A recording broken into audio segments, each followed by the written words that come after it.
Guys, what's up? It's Emery. Today we're going to be talking about the controversial store mounts that have come into WoW. Some people are defending them, most people hate them, and a lot of people just have mixed feelings about them. Today we're going to take a quick and honest look at them to see how bad they actually are and compare them to other MMOs. Alright, so let's look into the shop right here. We can see some basic services here that most MMOs provide. Now the WoW token is actually great. This enables you to play World of Warcraft completely for free if you're able to get this much gold. Now the thing that I've seen most people talk about when they don't like the store mounts or other store purchases is that since most of us are paying a monthly subscription, we should be able to get all the mounts and transmog like these, for example, just through the game. I will definitely agree with that point. Since we're already paying per month, I can see how we would definitely want to get all the things in the game for free. All right, so here we go. Let's check out these mounts. So here they are. We have 3 pages at the moment. Most of them are 25 bucks, but some are cheaper or a little bit more. I will admit that some of these mounts are absolutely adorable, absolutely awesome, and some are just absolutely holy shit badass. We have about the same number of pets, they're just cheaper, and then we only got 2 toys at the moment. Now, being as unbiased as we can, let's try to compare those store purchases with the different game. Now we're going to take a small glimpse into BDO's cash shop. Now just bear with me. The reason I want to cover some of the examples for BDO is so that we can see actually how far cash shops are willing and can go. This is an important comparison, and then we'll quickly cover a few other MMOs real quickly after this. Dear God, look how small this scroll bar is. So what we're looking at now are outfits that we can purchase. Most of these are 3,400 pearls. So in order to get most of the current outfits in the game, we need to spend about 40 bucks. So that already by itself is 4 times more than each of the 3 transmogs that you can get in WoW. Obviously, there are a shit ton of outfits in BDO. Now, BDO's mounts are different than World of Warcraft. You can pretty much only get horses. Now, a lot of the horses look different, and some of the later ones look absolutely badass. Now, even though you can get the horses for free, it is an incredibly difficult process to try to upgrade them and get all of the different forms. Not only do you have a RNG chance to get the horse that you want, but it can take an incredibly difficult and long time. And then you have other RNG aspects too, like skills, which of course you can purchase for more money. This is about 20 bucks right here. You can see here we're talking $20 to train up your skills or change your skills for your horse. And of course you can pay money to increase its durability. It costs money to change the horse's appearance, 20 bucks for different armor, more pay to help options to help you upgrade, changing the name of your mount, to even spending 20 bucks just to call your horse to you. And we haven't even started talking about the stats for the individual horse. You can spend months trying to get the horse you want and then get terrible stats for it. You'd have to regrow it again and again until you get the ideal stats that you want. Now let's compare it to the most important thing though, which is the subscription-like service that you can also get through the marketplace, but it's also extremely difficult to get as well. Now, the way the subscription services work in BDO is a little bit different compared to WoW. When you look at what you're getting for value packs, the benefits are almost just too good to play without. We're talking about extra inventory slots, storage slots, which is for your bank, extra experience for your character, your skills, your life skill experience, and your horse mount experience. Getting extra weight limit, which if you don't know, there is a weight limit in the game. Extra item collection scrolls, which give you extra items while you're grinding, 30% extra silver from the central market sales, and access temporarily to Merv's palette, which is simply the ability to dye parts of your character's outfits. Unfortunately, there's more types of subscriptions. You can also purchase this with real money, as well as this. This one gives you 20% extra drop rate, which is huge. This subscription service gives you even more benefits stacked on top of the others. So we're looking at 4,000 pearls total if we want the 3 subscription services for BDO. That's more than twice of what we pay for WoW. Even logging into the game, we get a quick little advertisement that pops up. More advertisements in game to purchase things immediately, like this plus button right here to get extra weight limit. Now it's not very much, but it is worth mentioning that you do have to normally pay for the game up front just once. Of course, just like in WoW, you're going to get extra benefits by purchasing the extra additions. Okay, so WoW is looking pretty good right now. Hear me out. There are so many amazingly free mounts in the game already. So many of these mounts are just absolutely gorgeous. Holy shit, look at that shit. Ultimately, I think there's over, what, 600 mounts that are free to get in the game? And there's so many that look so cool. Holy shit. I gotta get that one. Let's try to take a step back now and just look at the general shop. And while you have a little over 20 mounts that you can purchase and literally only 3 outfits, there's just not that many things on the shop in general. Now let's take a quick glance at other MMOs. This one is called Blade and Soul, for example, I love this game, but dear God, there are so many in-game purchases. A lot of these free-to-play MMOs will offer subscription-like services for arguably hugely pay-to-win benefits, or simply just have hugely inflated cash shops like Lost Ark. Let's look at this. You can get ships, that's pretty cool. Of course, it looks like most games you can pay for things like mounts, skins, character slot expansions. Unfortunately, it looks like there's just way too many things to buy in the store. Even RuneScape have optional extra subscription-like services. Some, I would argue, are even worse than BDO. For example, for RuneScape, you get additional quests. There's literally content in this game that you can't play unless you're a member. Next up, let's check out Final Fantasy XIV. Final Fantasy XIV also has a monthly subscription service. You can play the game for free, although it's highly limited. And boom, right here, we can see that the mounts are on sale for $30. Normally $42 for one mount. This is insane. There are a lot more mounts. Wow. You can pay 3.5 times more for emotes than in BDO, which also we have to take account is for free in WoW. Let's just see all the items. Holy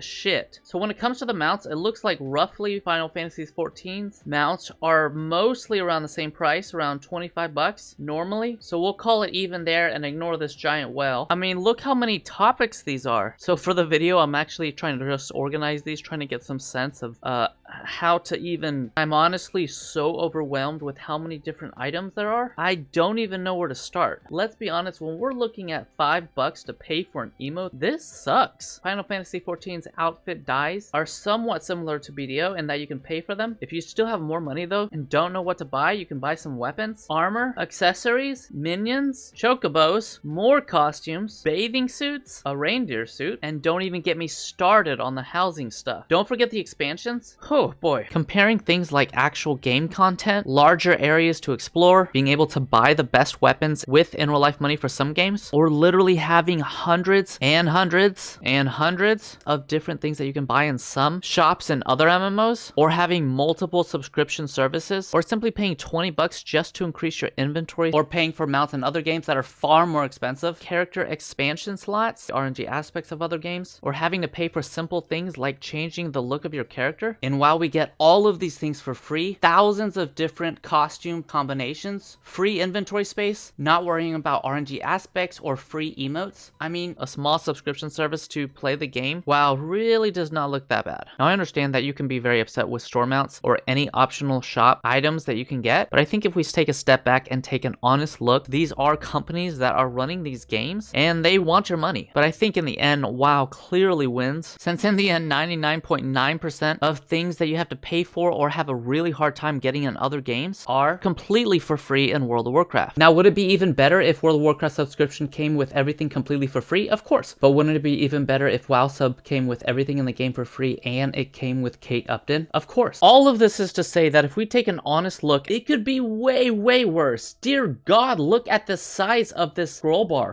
This shit is crazy. It's just absolutely insane on how many more things Blizzard could add to the store any second. And no, I am not trying to give them any ideas. They've gotten so much backlash for the store mounts already, and that's all in part because of you guys, which is absolutely awesome. I don't think that WoW's store will ever look as bad as other MMOs, simply because it's just not how the game is designed. But just in case, I am going to link down below a link to the World of Warcraft forums. This is where you can submit any feedback for the game. You can even submit feedback inside the game by pressing the escape key, go to the game menu and click support, and clicking submit feedback. If we all do this, I strongly feel that over time, Blizzard's store purchases will remain very limited. Hopefully we can see that by now. The mounts in World of Warcraft really just aren't that bad. Now, of course, there will be more things in the shop added over time, but as long as they have a very slow amount of items that are being added and we keep submitting feedback together, we shouldn't have to worry about WoW becoming an absolute nightmare. WoW, when it comes to store purchases, remains on what is possibly the lowest end compared to other MMOs. World of Warcraft has brought so much joy to so many people for so long. With a game that's been out for so long, it's so easy to see with rose-tinted glasses and look at things differently now and think that everything in the past was way better than it was now. But hopefully by now we know how bad it can actually get, and even if we disagree with the in-store purchases, can hopefully at least be a little bit more grateful and even appreciative perhaps of the, although not perfect, still pretty decent shop and in-game system that World World of Warcraft has provided. Guys, thank you so much for checking out my channel today. Really appreciate you guys. If you haven't already, please smash that like button. I hope you guys have a fantastic rest of your week, and don't forget to grind harder, baby. Let's go!